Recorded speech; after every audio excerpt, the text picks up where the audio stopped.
3일째, 두 번째 공유할 이야기는 바로 철학적 잔소리입니다. 3월 개인과 공동체에 대한 책임감의 주체성을 강화해라 라는 주제인데요. 팀 프로젝트의 선행 조건은 책임감입니다.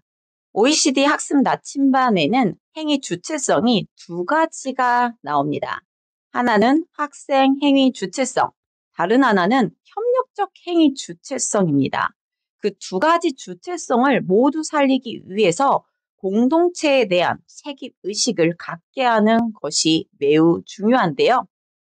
저는 이를 설명할 때 식탁과 산발이를 예를 들어 설명하곤 합니다. 이 두 사물의 공통점은 무엇일까요? 바로 다리가 있다는 것입니다. 모둠이 4명일 때는 식탁을 예로 들고 모둠 인원이 3명일 때는 산발이로 설명하곤 합니다. 이번에는 3명씩 모둠이었기 때문에 산발이로 이야기를 했습니다. 과학실 실험 도구 중 산발이 기억하느냐? 알코올 램프 사용할 때 안전하게 튼튼한 쇠다리로 받치고 있는데 그 중에 하나가 나무젓가락이라던가 이쑤시개 다리라면 어떻게 될까라고 질문을 했습니다. 학생들은 바로 그 이미지를 머릿속에 떠올리고는 바로 이해를 하더라고요. 개개인은 공동체에서 서로 연결돼 있고 우리가 함께하는 모둠 활동에서 각자 1인분의 역량을 제대로 해내는 것은 매우 중요합니다. 모둠에서 어느 한두 사람의 역량이 부족한 상황이 생긴다면 그 식탁이나 산발이는 제대로 서 있기 어려울 테니까요. 여기까지 이야기를 하고 함께하는 활동의 기회를 주었습니다. 모든 활동하는 중에 나무젓가락 얘기가 작게 들리더군요. 모든 활동 한 번만 해도 서로에 대해 바로 파악이 가능합니다. 여기서부터가 중요합니다. 학급은 원래 잘하는 학생부터 부족한 학생까지 고르게 반배정을 하기 때문에 언제나 잘하는 학생도 부족한 학생도 항상 존재합니다. 여기서 철학적 잔소리 들어갑니다. 당연히 너희들은 벌써 10년이라는 시간을 지내면서 서로 다른 역량을 지니고 이 반에 모이게 되었죠. 서로의 역량이 다른 건 당연한 겁니다. 하지만 여기서 중요한 것은 우리 공동체가 잘 성장하기 위해서, 앞으로 나아가기 위해서는 서로의 노력이 둘 다 필요하다는 사실입니다. 잘하는 학생들은 잘 못하는 친구들을 외면하기 쉽습니다.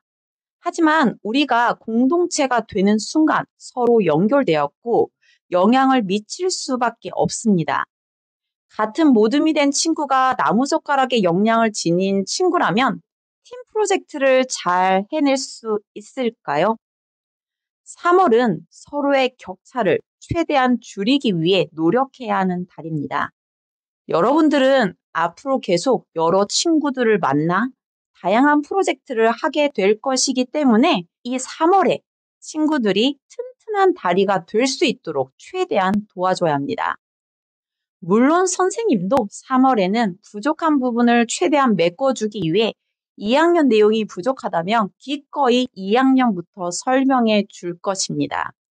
하지만 딱 3월까지만입니다. 이는 자신의 역량을 5학년 수준으로 만들지 못하고 5학년에 올라온 친구들에게 3월 한 달간의 기회를 주는 것입니다. 꼭 3월의 기회를 잡기 바랍니다. 계속 기다릴 수도 없고 5학년의 역량을 가지고 들어온 학생의 기회를 계속 빼앗을 수는 없기 때문입니다. 4월부터 시작하는 팀 프로젝트에서 이쑤시개 다리가 있다면 어떤 일이 벌어질까요?